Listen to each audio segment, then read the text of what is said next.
Saúdo os irmãos com a graça, a paz e a misericórdia do nosso Deus e Pai, do nosso Senhor Jesus Cristo. Amém? Eu gosto de iniciar sempre falando uma palavra de Jeremias, invocando o Senhor. Jeremias diz assim: cura-me e serei curado, salva-me e serei salvo, porque tu és o Deus em quem eu louvo, a quem eu louvo. Amém, irmãos? Vocês querem cura? Vocês querem salvação? Querem libertação? Então, vocês estão no lugar certo, buscando o Senhor. Como disse o pastor Edson, nós estamos numa sequência, uma programação, uma sequência do Sermão do Monte. O presbitério da igreja está se revezando nessa pregação do Sermão do Monte. E coube a mim uma porção. É a porção que está em Mateus capítulo 5, as bem-aventuranças. Mateus capítulo 5, versículo 5. Diz assim a palavra do Senhor: bem-aventurados os mansos, porque eles herdarão a terra. Amém? Nós temos mansos aqui. Ô, glória! Bem-aventurados os mansos. Em algumas traduções vai aparecer essa bem-aventurança para os humildes. Essa palavra manso, em alguns momentos, vai aparecer humildes. E por que isso? Eu creio que é porque a mansidão e a humildade são virtudes que andam sempre juntas. Onde tem humildade, tem mansidão. Se você não for humilde, dificilmente você vai ser manso e vice-versa. Amém? Mas o tema é a felicidade. Quem não quer a felicidade? Quem não quer ser feliz e ter uma vida de paz, de realização? Jesus sabia que todos nós queremos isso. Tanto ele sabia que ele veio à Terra justamente para nos trazer isso. Veio nos trazer uma vida e a vida em abundância. Está escrito em João 10, eu vim para que vocês tenham vida e a tenham em abundância. Mas ao falar sobre essa vida abundante, o Senhor nos esclareceu algo importante, que o inimigo, ele veio para matar, veio para roubar e destruir. Mas eu, Jesus, vim para que vocês tenham vida e a tenham em abundância. Então, de plano, nós vemos que existem dois reinos na Terra. O reino da morte, da doença, da enfermidade, do desespero, da aflição, que é o reino de Satanás. Mas o reino que Jesus veio trazer à Terra é um reino de felicidade, de bem-aventurança. Na verdade, a própria vinda do Senhor Jesus já é motivo de alegria para todos nós, para toda a terra. A terra toda esperava a vinda do Senhor Jesus. Ele é o Messias, ele é o ungido de Deus, o esperado das nações. Amém? Pois bem, então nós queremos sim ser felizes, nós queremos sim a vida em abundância. Mas o que é essa vida em abundância? É a vida eterna. Uma vida em abundância é a vida que o Senhor nos deu, a vida eterna. E Jesus, ele nos ensina conceituando a vida eterna. É uma das poucas coisas que tem conceito na Bíblia, a vida eterna. Jesus disse, a vida eterna é esta, que conheçam a Ti, ó Pai, como o único Deus verdadeiro, e conheçam a Jesus Cristo, a quem Tu enviaste. Então, a vida eterna, a vida em abundância, a vida feliz, ela necessariamente passa por um conhecimento da eternidade, um conhecimento do eterno. E conhecimento aqui é relacionamento íntimo. Então, para que nós possamos ter a felicidade, a vida em abundância, nós precisamos sim nos relacionar com o Pai, o Eterno, através da pessoa do seu Filho, Jesus Cristo. Quem não tem ainda um relacionamento com o Pai, através do Senhor Jesus, ele não tem as mesmas ferramentas, não tem as mesmas condições que nós que somos a Igreja de Jesus, que confessamos o senhorio de Jesus sobre nossas vidas, nós temos. Então, com isso, que conclusão que nós chegamos? Que nós somos o povo eleito de Deus e temos tudo para ser o povo mais feliz nessa terra. É ou não é? Nós temos, então, um relacionamento com o Eterno e esse relacionamento decorreu de uma confissão de fé do senhorio de Jesus. E, com isso, nós recebemos o Espírito Santo de Deus, o Espírito Santo do Senhor Jesus. Ele veio fazer morada em nós. O Espírito Santo, quando nós entregamos nossas vidas para Jesus, ele passou a fazer morada em nós. Então, irmãos, cada um de nós tem o poder de Deus dentro de nós. Nós temos aquele que pode nos transformar à imagem e semelhança de Jesus. Amém? A palavra nos diz que onde está o Espírito do Senhor, está a liberdade. Então, nós temos o Espírito do Senhor, nós temos a liberdade. A liberdade é fundamental para uma vida em abundância. Quem não é liberto não consegue ter a plena felicidade. Amém? Então, a pergunta que o Espírito Santo quer fazer hoje aqui: por que alguns de nós, alguns do povo de Deus, não estão desfrutando dessa plena felicidade? Deve haver uma razão para isso. Essa é a pergunta que o Espírito Santo vai trazer revelação para nós aqui hoje. Amém? Quem deseja essa revelação, quem deseja essa vida em abundância, a plena felicidade? Amém? Eu também. Amém. Então, Jesus, ele se inspirou especificamente no Salmo 37, para trazer essa bem-aventurança para nós. Amém? Ele se inspirou no Salmo 37. Claro que não foi apenas no Salmo 37, porque esse tema da vida em paz, da vida em abundância, da vida eterna, ele aparece em toda a Bíblia. Quem se relaciona com o Criador e sustentador da terra, ele tem a vida eterna. E isso aparece na Bíblia de Gênesis a Apocalipse. Mas, especificamente no Salmo 37, nós vamos encontrar aqui algumas explicações de por que o povo de Deus não goza dessa felicidade. Amém? Então, Salmo 37 diz assim a palavra do Senhor: não se aborreça por causa dos homens maus, e não tenha inveja dos perversos, pois como o capim logo secarão, como a relva verde logo murcharão. Confie no Senhor e faça o bem, assim você habitará na terra e desfrutará segurança.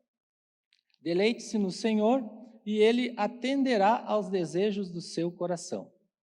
Entregue o seu caminho ao Senhor, confie nele e Ele agirá. Ele deixará claro como a alvorada que você é justo, e como o sol do meio-dia que você é inocente. Descanse no Senhor e aguarde por Ele com paciência. Não se aborreça com o sucesso dos outros, nem com aqueles que maquinam o mal. Evite a ira, rejeite a fúria, não se irrite. Isso só leva ao mal. Os maus serão eliminados, mas os que esperam no Senhor receberão a terra por herança. Um pouco de tempo e os ímpios não mais existirão. Por mais que você os procure, não serão encontrados. Mas os humildes receberão a terra por herança e desfrutarão pleno bem-estar. Vocês vejam aqui no versículo 11, na minha versão diz os humildes. Outras versões vai dizer, mas os mansos receberão a terra por herança e desfrutarão pleno bem-estar. Ou seja, serão felizes. Amém? Eu preciso confessar uma coisa aos irmãos. Quando eu comecei a estudar, a buscar o Senhor, eu orei, jejuei para ter revelação. Um momento difícil que a gente está passando, um momento de transição que eu estou passando. E nós estávamos trabalhando para buscar revelação, buscar entendimento e trazer isso para a igreja.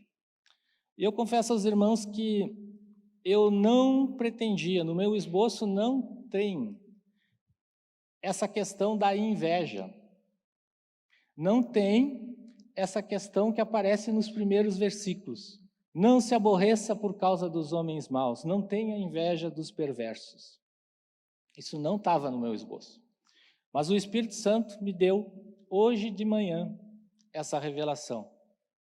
Eu estava no banho quando eu tive essa revelação de que eu precisava colocar, sim, esse versículo para os irmãos. Mas por quê? Ora, irmãos, o Salmo 37, ele foi escrito sobre uma perspectiva, sobre um cenário, um panorama de um crente que tinha inveja dos perversos, que se aborrecia por causa dos homens maus. E o que o Espírito Santo me falou é que esse contexto não é mais o contexto da igreja. Infelizmente, irmãos, a igreja, ou muitos de nós, melhor falando, muitos de nós da igreja estamos caminhando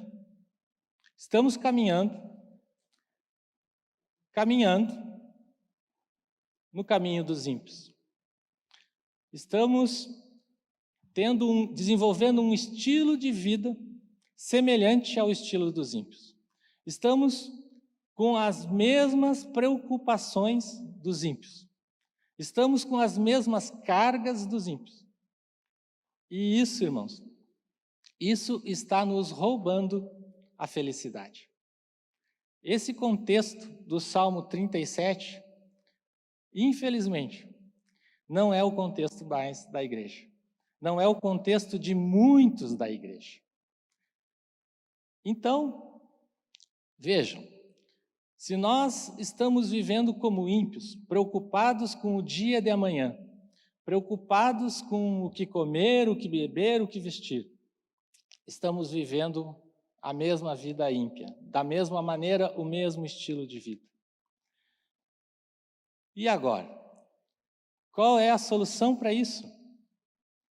Eu creio, irmãos, que a solução está justamente nessa bem-aventurança. Os mansos herdarão a terra, bem-aventurados os mansos. Então, irmãos, como que nós podemos sair dessa vida com a preocupação que é própria dos ímpios? O Senhor Jesus faz um convite para nós. Ele nos diz, vinde a mim, vós que estáis cansados e sobrecarregados, e eu vos aliviarei. Aprendei de mim, que sou manso e humilde de coração. Então, o Senhor Jesus nos convida a aprender dele, aprender com ele, a sermos mansos e humildes. Então, vocês vejam que, para nós que declaramos que queremos a felicidade, que queremos uma vida de paz, de bem-aventurança, aprender sobre mansidão é fundamental. Amém? E aprender sobre mansidão, o melhor exemplo de mansidão, a melhor maneira de aprender sobre mansidão é examinar as Escrituras. Amém? Examinando as Escrituras, nós vamos entender que essa virtude chamada mansidão, ela exige 3 atitudes. Então, nós precisamos ter atitudes para desenvolver a mansidão. Precisamos ser praticantes da palavra e não apenas ouvintes. Amém? A mansidão, ela é uma virtude desenvolvida pelo Espírito Santo de nós. Pela presença do Espírito Santo de nós podemos ser transformados. Amém? Então, essa promessa da mansidão, essa promessa da bem-aventurança, é para aqueles que desenvolvem através do Espírito Santo. São transformados pelo Espírito Santo no caráter de Cristo. Amém? Por quê? Porque Jesus mesmo disse, eu sou manso e humilde de coração. A mansidão é um traço essencial do caráter de Cristo. Pela obra e misericórdia de Deus, nós somos transformados de glória em glória na imagem e semelhança de Jesus. Podemos sim desenvolver o caráter de Cristo. Amém? Vamos então examinar um pouco mais sobre a mansidão. Então, eu resolvi dividir o tema mansidão em 3 partes. Primeiro, o que é mansidão? Segundo, o que é o oposto da mansidão? E terceiro, o engano da falsa mansidão. Então, como eu já disse, a mansidão exige a prática. E essa prática da mansidão, ela acontece quando nós suportamos as dificuldades, recebendo tudo que vem nas nossas vidas como disciplina do Pai, recebendo como sendo participantes da santidade de Deus. São as coisas que acontecem na nossa vida, elas cooperam para o nosso aperfeiçoamento. Todas as coisas cooperam para o nosso bem. Amém? Então, são 3 atitudes. Entregar, confiar e esperar. Entregar, confiar e esperar.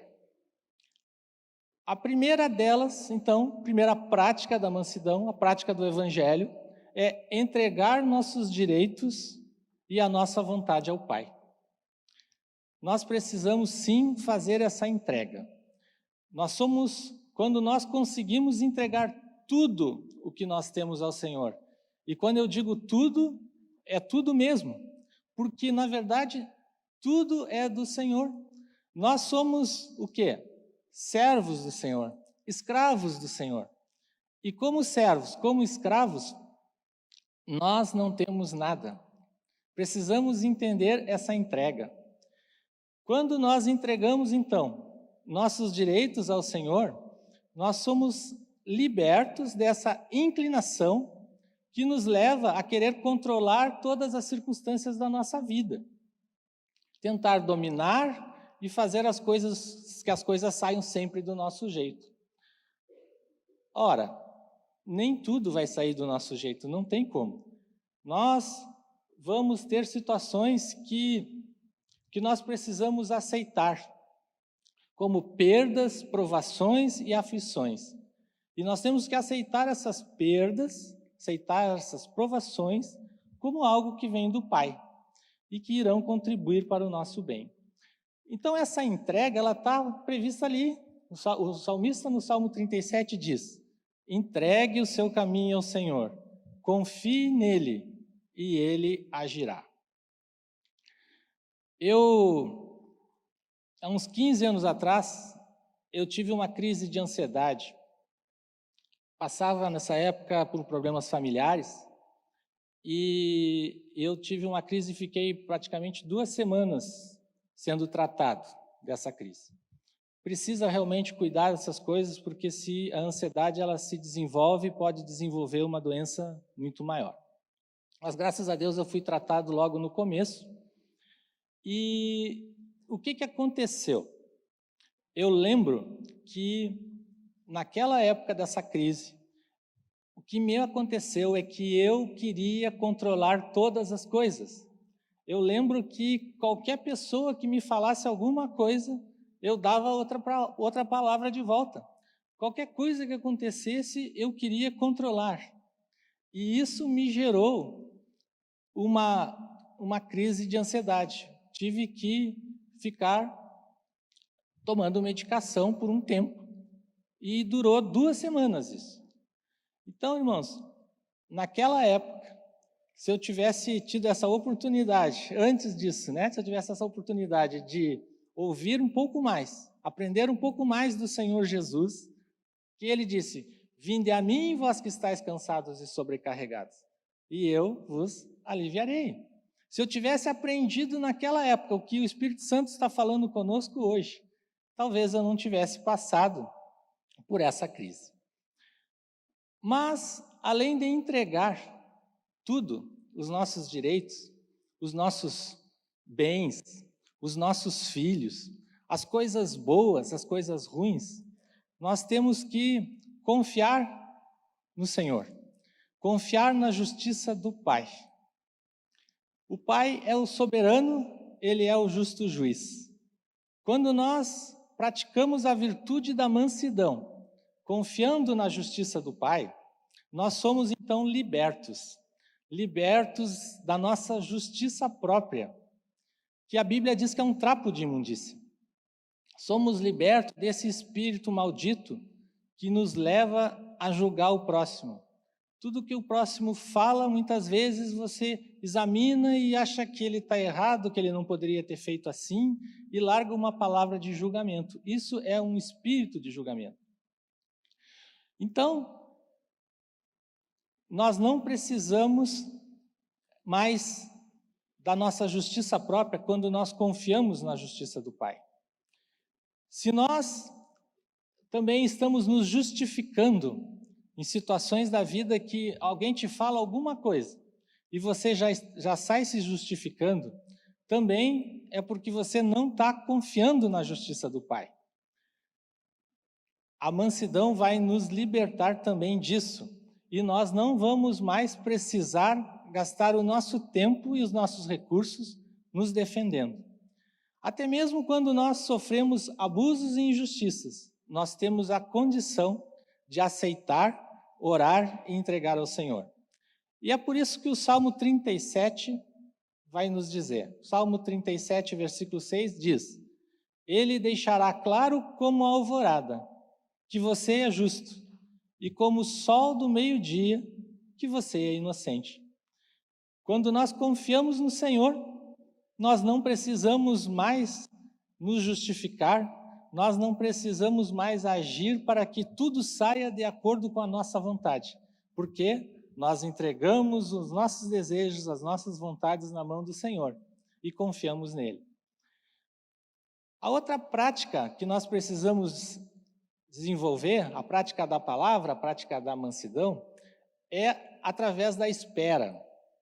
Esperar no Senhor com paciência. Então, é entregar, é confiar e esperar. Quando nós esperamos no Senhor com paciência, nós nos libertamos da ansiedade quanto ao futuro. Sabe essa coisa do amanhã? Ah, mas e o amanhã como será? Eu não preciso mais me preocupar com o amanhã se eu estou esperando no Senhor. É o Senhor que vai prover. Ele é o provedor, Ele é o soberano e Ele vai agir em meu favor. E se alguma coisa não acontecer como eu esperava, é certo que Ele vai transformar todo o mal em bem para nós. Então, o salmista nos diz, descanse no Senhor e aguarde por Ele com paciência. Amém? Será que nós conseguimos fazer isso? Entregar, confiar e esperar com facilidade? Será que nós, por nós mesmos, sem recorrermos à ação do Espírito Santo, nós conseguimos desenvolver isso? Essas práticas? É claro que não.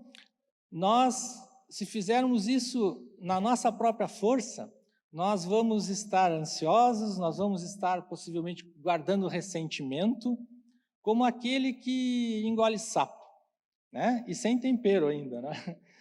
Amém?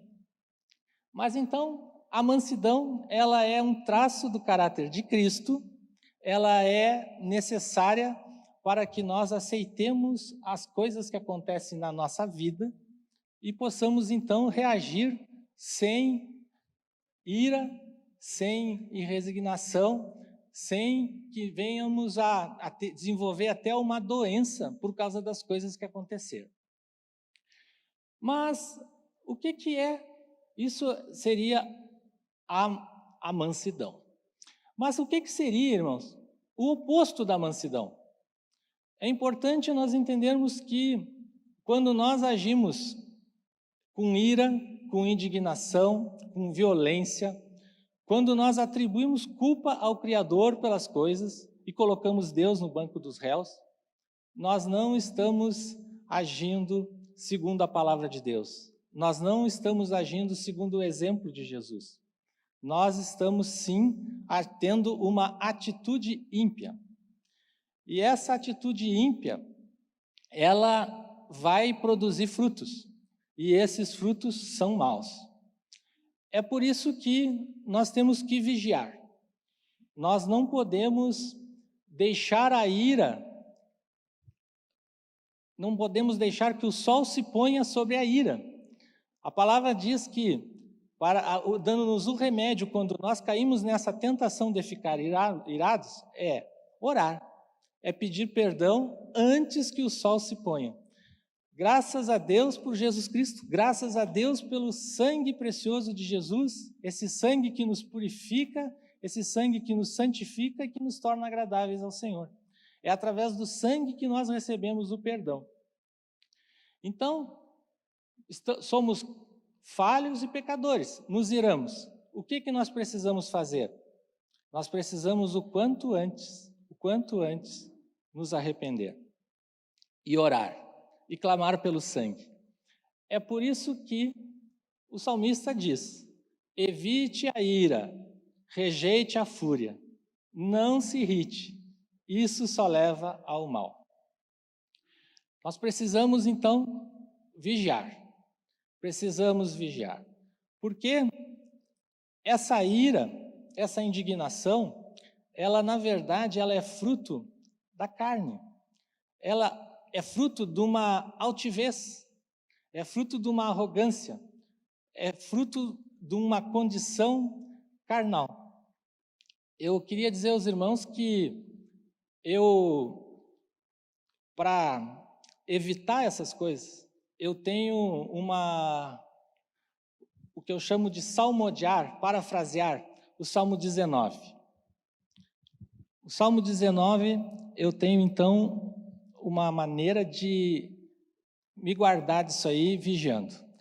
E salmodiando o Salmo 19, parafraseando, eu oro assim: Senhor, afasta de mim todo orgulho, afasta de mim toda vaidade, afasta de mim toda soberba, para que não se assenhore de mim, e eu estarei livre de grandes transgressões. Tu és, Senhor, o meu escudo, a minha rocha, a minha fortaleza. Somente em Ti eu confio. Amém? Então, seria muito interessante que os irmãos também tivessem esse salmo para confessar ao Senhor que precisam dele. Confessar ao Senhor e tomar uma atitude de guerra. Afasta de mim, Senhor, a fúria. Afasta de mim a ira. Afasta de mim a violência. Afasta de mim a altivez, para que nada disso se assenhore de mim. Eu quero o caráter de Cristo. Amém, irmãos? Nós também temos que vigiar a respeito desse espírito de autocomiseração. Esse espírito que diz assim: coitadinho de mim. Esse espírito de vitimismo. Eu tenho uma experiência para contar para os irmãos que nós sabemos que nós não devemos murmurar, nós sabemos que nós não devemos fazer certas coisas, certas palavras não podem ser faladas por nós. Porque palavras têm poder, porque palavras dão legalidade no mundo espiritual, tanto para o agir do inimigo, como para o agir de Deus. Eu estava, cerca de 15 anos atrás, passando por uma dificuldade, mas eu já sabia que eu não podia murmurar, eu já sabia que eu tinha que aceitar as coisas. Mas aí eu estava na frente do espelho, e num momento assim, um lampejo, eu disse assim, vou experimentar um pouco isso aí, vou descarregar um pouco. E comecei a falar coisas tipo assim, Senhor, mas tudo está nos meus ombros. Essa situação toda, se eu não agir, se eu não fizer alguma coisa, a casa vai cair. E comecei com esses mimimis todos diante do Senhor. Mas eu estava na frente do espelho, eu estava de olhos abertos falando isso e vigiando. O que aconteceu? Irmãos, terrível. Eu senti a presença de um espírito maligno, senti as garras desse espírito maligno chegando bem perto de mim. Eu senti um bafo de um animal, de um urso, chegando perto de mim. E, na mesma hora, eu clamei pelo sangue de Jesus. Senhor, eu me arrependo dessas palavras, eu retiro essas palavras. Eu sei, Senhor, que és Tu que faz todas as coisas. És Tu que sustenta a minha vida. Sem Ti, eu nada posso fazer. Então, não é em mim que está sustentada a minha casa, mas no Senhor. Tem misericórdia de mim. E aí, graças a Deus, eu consegui me livrar daquele espírito. O espírito saiu. Amém? Não sei se os irmãos já tiveram esse tipo de experiência, mas isso prova, irmãos, que a palavra tem poder. Aquilo que você fala, aquilo que você declara, pode atrair espíritos malignos. Então, nós precisamos sim vigiar. Então, falamos sobre o que é mansidão, falamos sobre o oposto da mansidão, e eu preciso agora falar sobre o engano, a falsa mansidão. O que seria uma falsa mansidão? Seria a omissão, irmãos. Nós, quando nos omitimos, em razão de medo, em razão de ameaças, medo de desaprovação, por timidez, quando nós calamos, quando nós deveríamos reagir, nós não estamos sendo mansos. Se você tinha que fazer alguma coisa e você não faz, você não pode entender que você está sendo manso. Qual foi o motivo pelo qual você não fez? Medo? Medo de alguma coisa? Medo da desaprovação? Por que você calou? Então, nós não podemos nos enganar. E eu creio que muitas vezes nós somos enganados nesse ponto. O melhor exemplo dessa situação da omissão é o exemplo de Adão. Adão é um exemplo de dupla omissão. Eva estava falando com a serpente. E a serpente não fazia parte daquele ambiente. Ela era um estranho ali naquele lugar. Então, Eva começou a debater sobre a fé com a serpente. E a serpente começou, Gênesis 3, a serpente começou a falar que o Criador era mentiroso. Começou a falar coisas a respeito do Criador que jamais alguém que estivesse vigiando, alguém que estivesse em sã consciência, permitiria que fosse falado. Mas Adão, o que fez? Nada, se omitiu. Deixou que Eva continuasse conversando com a serpente. E eu creio, irmãos, que isso não foi uma única vez. A Bíblia ali mostra uma única vez, mas eu creio que foram várias vezes que isso aconteceu. Se Adão tivesse nascido no Alegrete, né, pastor Edson, ele certamente teria dado um passa fora naquele animal, teria pegado um relho e corrido com ele dali na mesma hora. Acabou a conversa, falou mal do Criador, deu para ti, né? Mas Adão não fez isso. E por que não fez? Porque não fez isso, entrou o mal. Vejam que ele perdeu essa oportunidade de evitar que o pecado entrasse no mundo. Mas não foi só essa oportunidade que Adão teve. Adão teve outra oportunidade. Porque logo depois de ouvir a respeito do que a serpente tinha falado, Eva comeu o fruto. Ela comeu o fruto da árvore do conhecimento do bem e do mal. E deu esse fruto para Adão. Vejam, novamente Adão se omitiu. Se Adão tivesse repreendido Eva, desaprovado o que Eva fez, e tivesse buscado o Senhor e orado ao Senhor, se tivesse dito: Pai, a minha esposa caiu em tentação, mas eu te peço, perdoa ela, não permitas que o pecado dela venha nos prejudicar, venha prejudicar a nossa descendência. E eu, Pai, eu também pequei, porque eu me omiti, eu deixei essas coisas evoluírem. Se Adão tivesse falado dessa maneira, se Adão tivesse procedido dessa maneira, se ele não tivesse se omitido, não teria entrado o pecado no mundo. E nós sabemos, irmãos, que o pecado, ele trouxe o sofrimento, ele trouxe a morte. O pecado destruiu a natureza, a terra passou a produzir espinhos. E tudo isso é o que nós hoje experimentamos.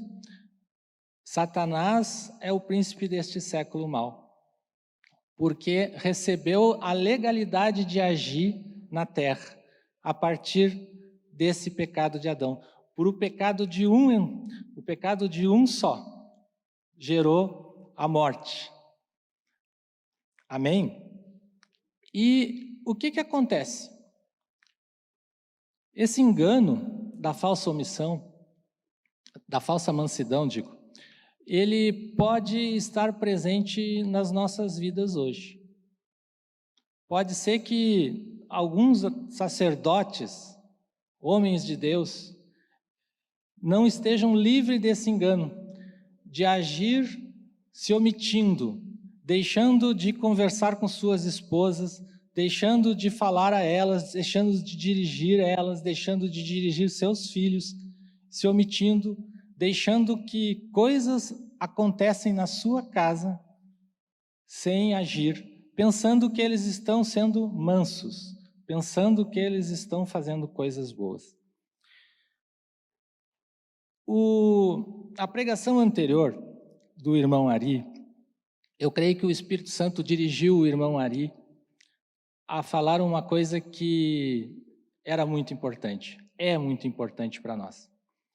O irmão Ari falou sobre os efeitos do pecado, a bem-aventurança de nós chorarmos para sermos consolados, chorarmos em razão dos efeitos do pecado.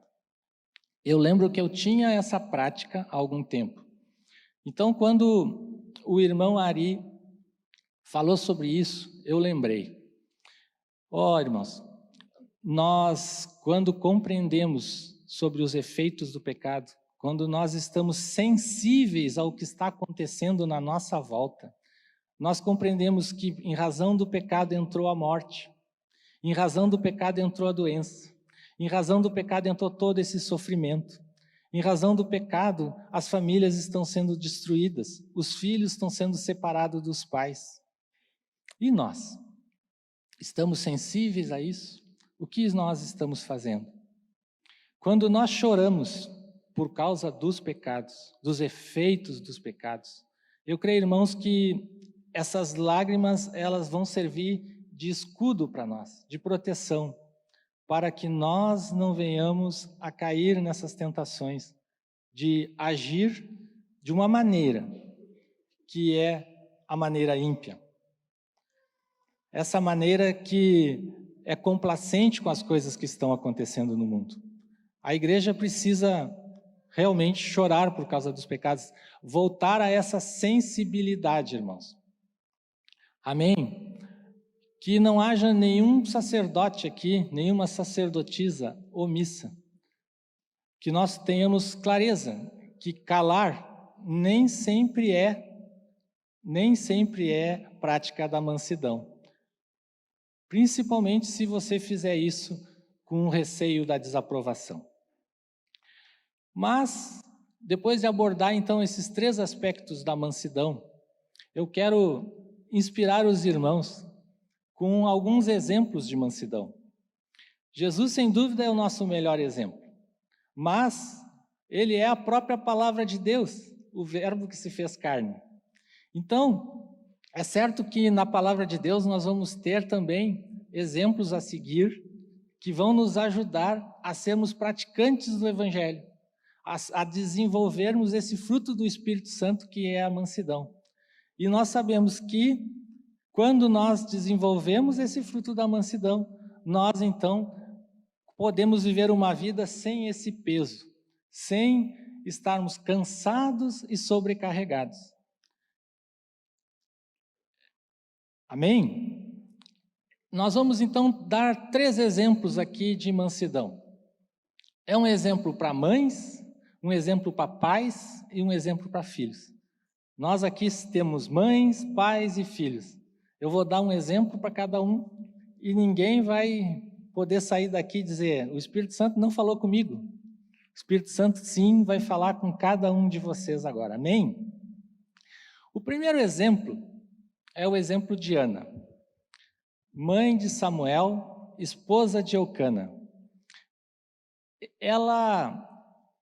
A história de Ana, ela está registrada em 1 Samuel. Vocês não precisam abrir. Diz assim a palavra: porque o Senhor tinha deixado Ana estéril, sua rival a provocava continuamente a fim de irritá-la. Isso acontecia ano após ano, sempre que Ana subia à casa do Senhor. Sua rival a provocava e ela chorava e não comia. Irmãos, esse é um exemplo de uma pessoa que está sendo irritada. E essa irritação, eu creio, no caso de Ana, é uma irritação que certamente muitos de nós aqui já foram vítimas. Porque era uma estratégia de Satanás para que Ana negasse a sua fé, para que Ana não fosse à casa do Senhor. Quantas vezes nós aqui temos que resistir a situações, a críticas, porque nós temos esse hábito, nós temos esse sentimento, essa necessidade de vir à casa do Senhor. Muitas vezes nós temos pessoas que se levantam, que até mesmo chegam na nossa casa no momento que nós estamos saindo.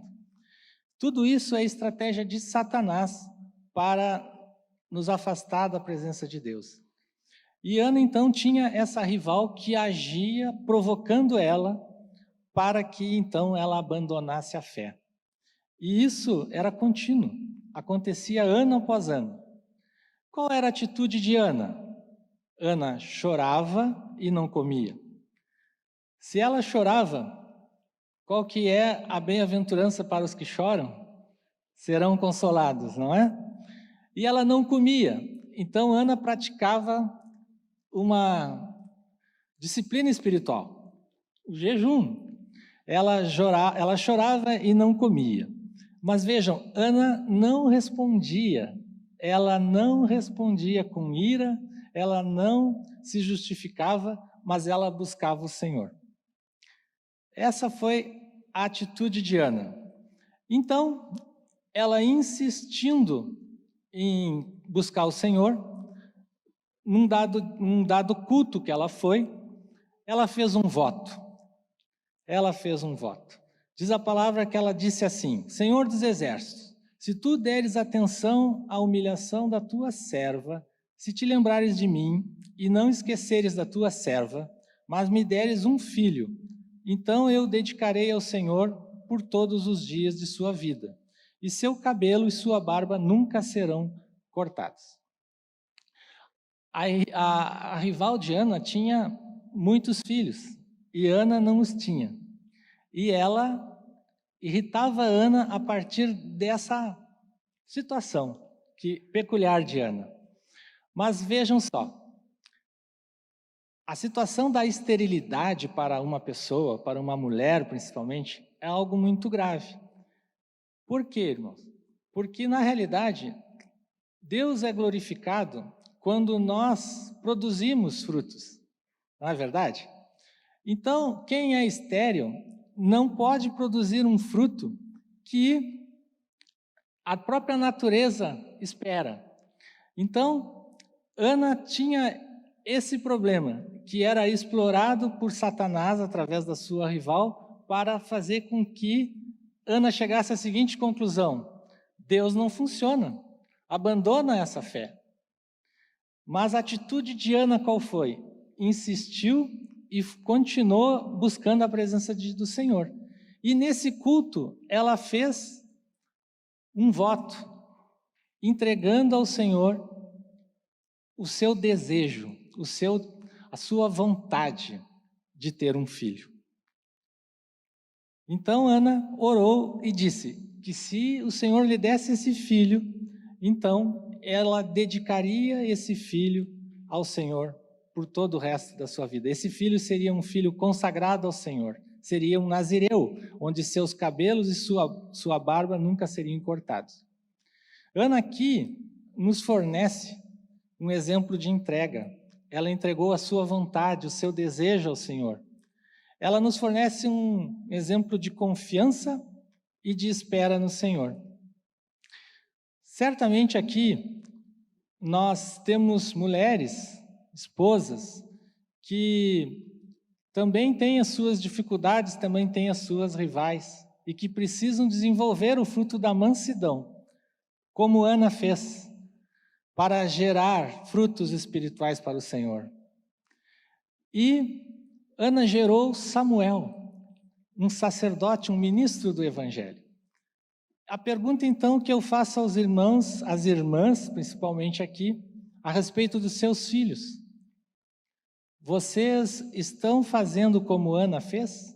Dedicando os seus filhos ao Senhor, entregando e consagrando os seus filhos para que eles sejam ministros do Evangelho, para que eles sejam profetas, pastores, evangelistas, consagrados ao Senhor? O exemplo de Ana é um exemplo de mansidão, um exemplo de entrega, um exemplo de confiança, um exemplo de alguém que buscou o Senhor para gerar frutos que agradem a Ele.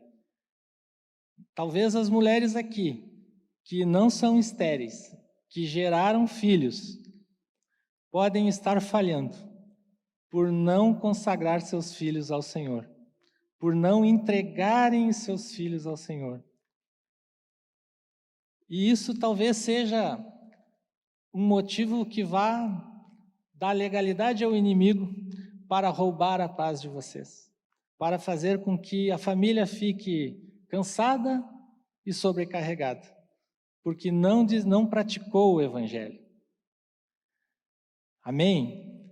Que as mulheres da igreja gerem frutos espirituais, gerem filhos naturais e espirituais para o Senhor. Amém? O outro exemplo que eu quero trazer, esse é mais para os homens, é o exemplo de Jó. Essa história de Jó é bastante conhecida. Jó, ele foi atacado por Satanás 2 vezes.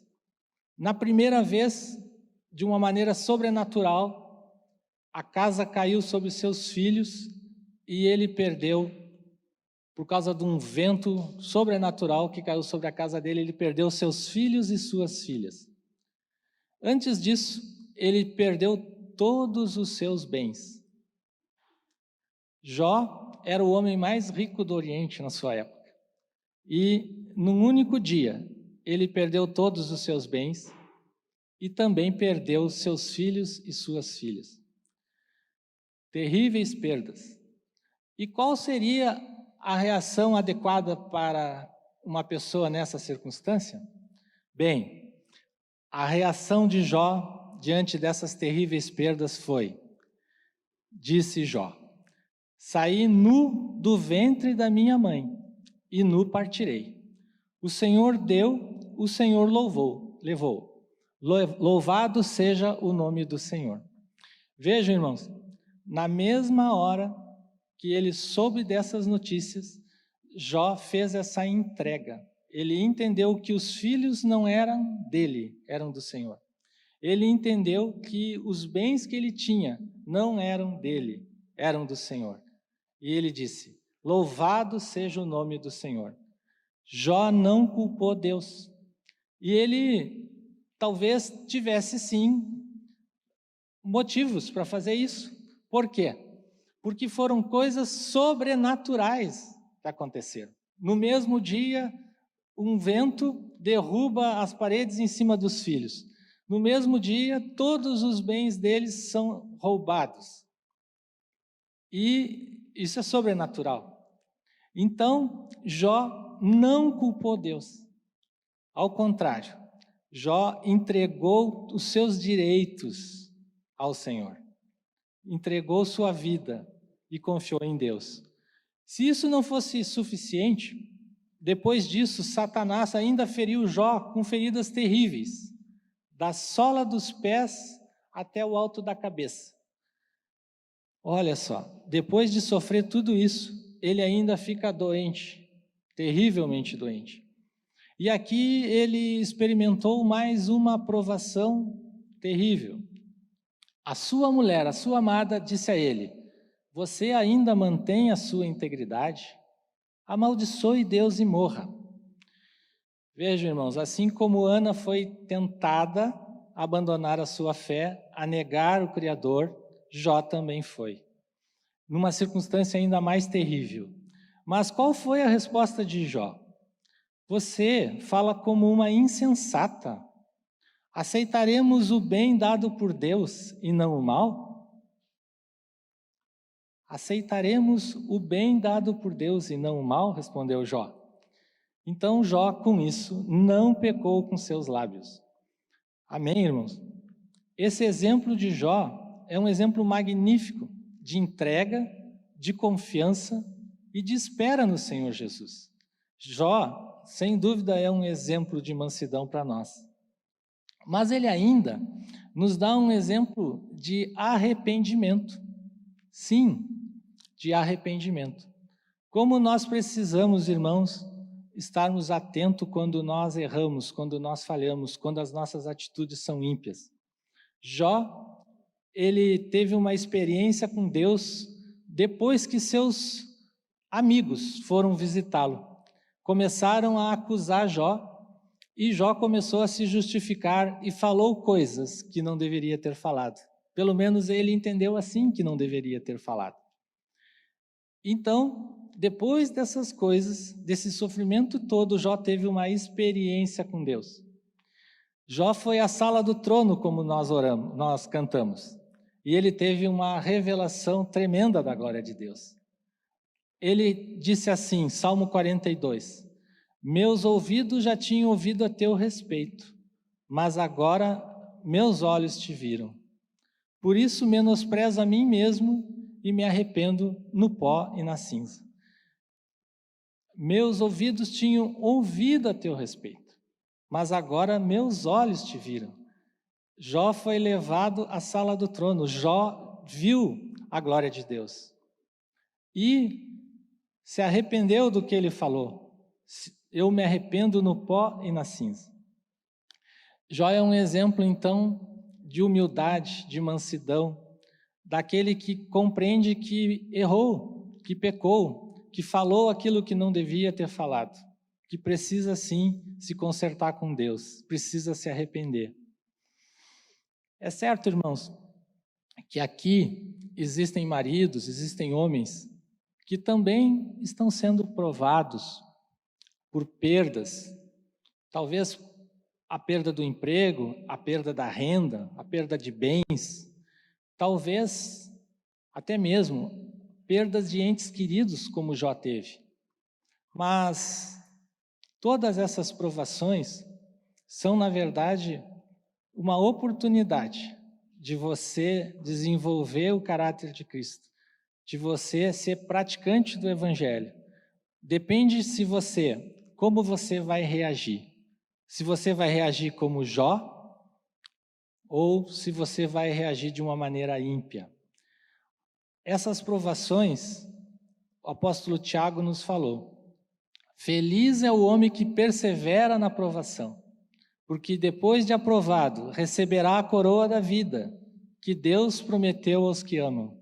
Então, as provações são um meio de nós desenvolvermos a santidade, de nós recebermos o melhor de Deus para a nossa vida. Depende como você recebe, como que você aceita essa provação, como você reage diante da provação. Para reagir corretamente, nós precisamos do Senhor Jesus, precisamos aprender dele, precisamos aceitar o convite que Jesus fez.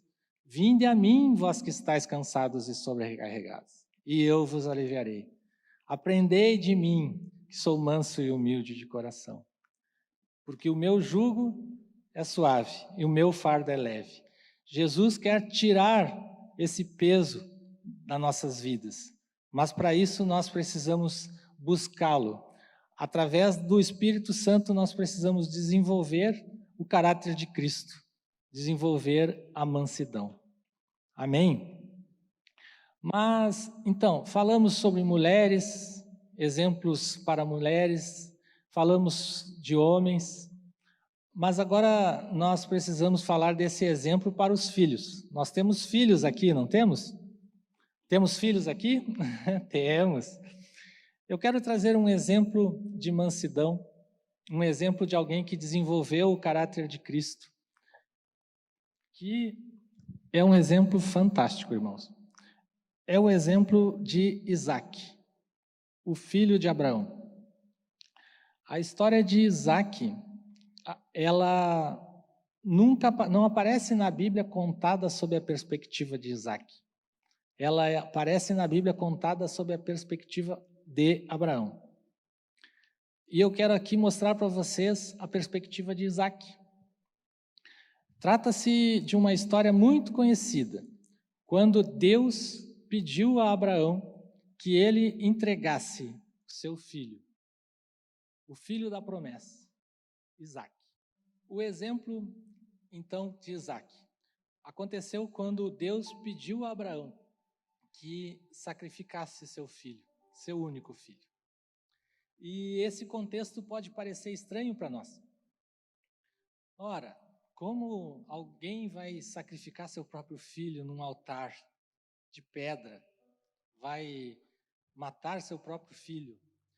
Pois é, pode parecer estranho para nós, mas não é algo estranho, não. Vocês vão ver que na época de Abraão havia sacrifício de crianças.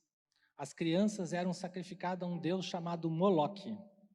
Então, na verdade, o que Deus estava provando a Abraão era: será que você tem a mesma fé que os pagãos têm?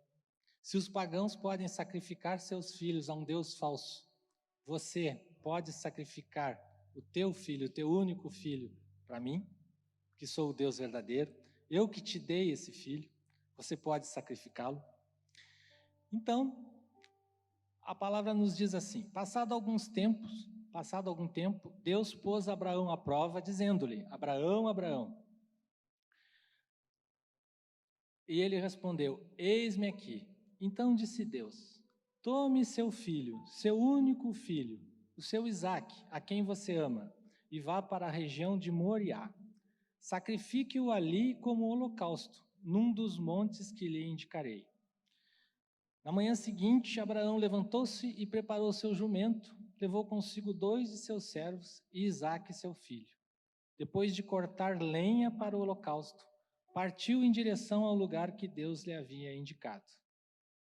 Quando chegaram ao lugar que Deus lhe havia indicado, Abraão construiu um altar e sobre ele arrumou a lenha, amarrou seu filho Isaque e colocou sobre o altar em cima da lenha. Vejam, a palavra aqui, ela narra a história sob a perspectiva de Abraão. E diz assim: Abraão amarrou seu filho Isaque e o colocou sobre o altar. Irmãos, Abraão tinha 124 anos nesse episódio. Isaque tinha apenas 24, um jovem com todo o vigor da idade. Então, vocês acham que Abraão amarrou Isaque, pegou Isaque de surpresa e amarrou, e pegou Isaque mesmo esperneando e reclamando e murmurando e não aceitando aquela situação e colocou em cima do altar? Não foi isso que aconteceu. Isaque aceitou esse sacrifício. Isaque se dispôs a ser sacrificado. Então, a pergunta que nós temos que fazer aqui é a seguinte: como? Como que isso aconteceu? Ora, Abraão andava com seu filho. Abraão conseguiu transmitir a sua fé ao seu filho. Porque Isaque, ele aceitou ser sacrificado crendo na fé de Abraão, no Deus de Abraão. Deus tinha falado com Abraão, não falou com Isaque. E mais, filhos, olha só, Isaque foi tomado de surpresa. Ele não estava preparado para aquilo ali. Porque vocês vejam, a palavra não diz que Abraão conversou com Isaque sobre o que aconteceu. Foi tudo na hora, de surpresa. Certamente, Abraão conversou com Isaque e disse a ele: Isaque, Deus me pediu esse sacrifício, que eu sacrificasse você. Veja, meu filho, você é o filho da promessa e Deus me disse que por causa da tua vida eu seria pai de multidões. Mas agora Deus vem e pede a tua vida, pede que eu entregue você no altar. Isaque, o que você acha melhor? Você ser sacrificado no altar fazendo a vontade de Deus, o Criador, aquele que pode ressuscitar os mortos, ou você não aceitar isso e você de repente morrer mais na frente, num acidente, numa doença? O que você acha que é melhor? Irmãos, nessa situação, Isaque decidiu aceitar o que o pai estava falando. Aceitou ser sacrificado no altar. Isaque fez então um sacrifício segundo a vontade de Deus a partir da fé do seu pai. Eu perguntaria então aos irmãos: será que nós, pais, estamos transmitindo a nossa fé para os nossos filhos a ponto de conseguir deles um sacrifício?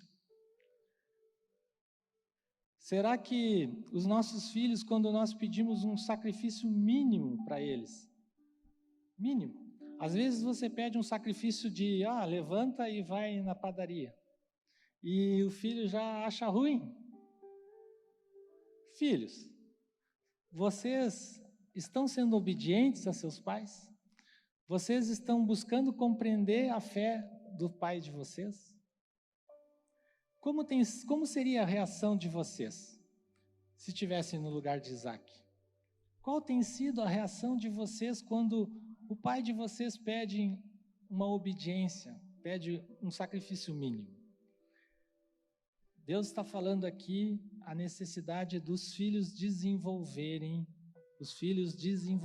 o caráter de Cristo, dos pais ensinarem seus filhos o Evangelho.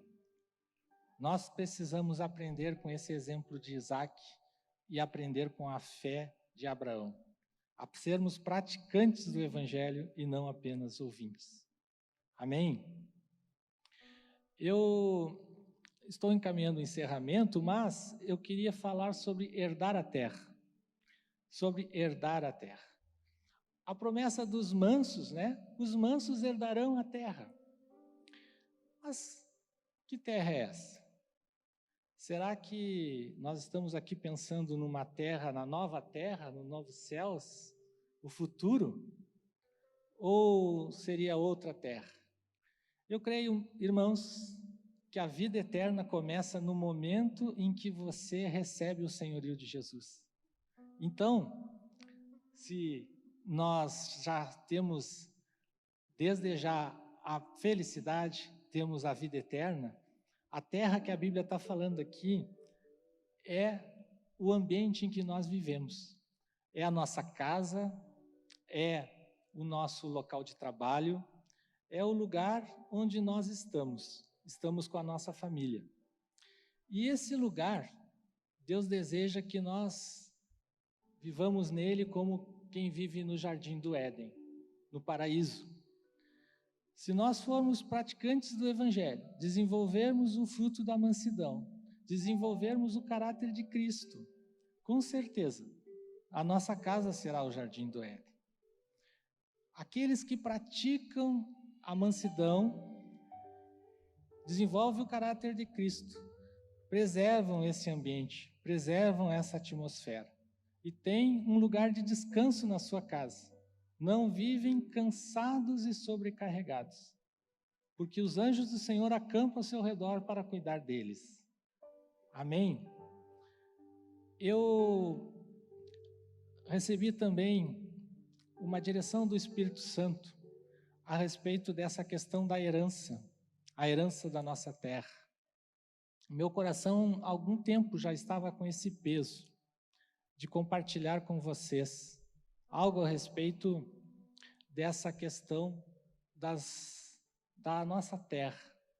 O que está acontecendo na terra? Por que as coisas estão acontecendo dessa maneira? E nós temos essa resposta na Bíblia, irmãos. A nossa herança, ela está no risco de ser amaldiçoada. O mal em ação nas nossas vidas, o mal em ação nas nossas casas. Vejam, irmãos, o Antigo Testamento termina falando sobre isso. Por favor, abram suas Bíblias em Malaquias. Vejam, eu enviarei a vocês o profeta Elias, antes do grande e terrível dia do Senhor. O profeta Elias, Jesus nos disse que ele já veio, mas o temível dia do Senhor ainda não veio. Então isso é para o nosso tempo, irmãos. Eu enviarei a vocês o profeta Elias, e ele fará com que o coração dos pais se voltem para seus filhos, e os corações dos filhos para seus pais. Do contrário, eu virei e castigarei a terra com maldição. Irmãos, essa palavra é muito forte quando nós compreendemos que tudo isso que está acontecendo nos lares, nas nossas casas, no nosso trabalho, é o mal em ação. É a legalidade do inimigo para agir. Nós estamos cansados e sobrecarregados, irmãos, porque nós não entregamos os nossos filhos ao Senhor, nós não entregamos as nossas dificuldades ao Senhor, nós não agimos como praticando o Evangelho, as virtudes da mansidão e da humildade. E aqui a palavra nos diz que é necessário haver uma conversão, uma conexão dos corações dos pais aos corações dos filhos. Mas o que acontece? Na maioria dos lares, nós vemos nos lares pessoas iradas, pessoas que falam com seus filhos e filhos que falam com seus pais de uma maneira ímpia, não têm respeito um com o outro, falam palavras de acusação, não têm o coração convertido um ao outro. A conexão não é o amor, não estão conectados em amor, que é o elo perfeito. Os corações dos pais não estão convertidos aos corações dos filhos.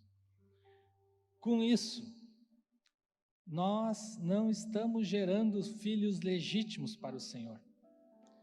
Vejam, nós estamos falando de herdar. Quem herda, normalmente quem herda, são os filhos legítimos. Se nós, pais, não ensinarmos os nossos filhos a andar segundo o Evangelho, se nós não ensinarmos os nossos filhos a praticar o Evangelho, nós não vamos conectar o coração dos nossos filhos. Os nossos filhos não vão conectar os corações deles conosco. Vão conectar sim com a internet, com o Wi-Fi, com joguinhos e entretenimentos. Mas os pais estarão sacrificando, trabalhando arduamente para entregar alguma coisa para o filho que não é um tempo de qualidade, é um bem material.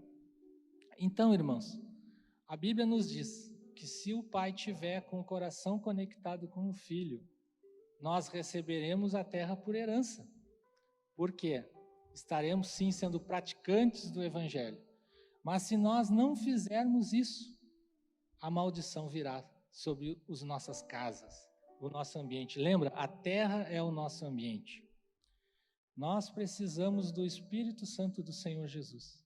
Nós precisamos praticar o Evangelho.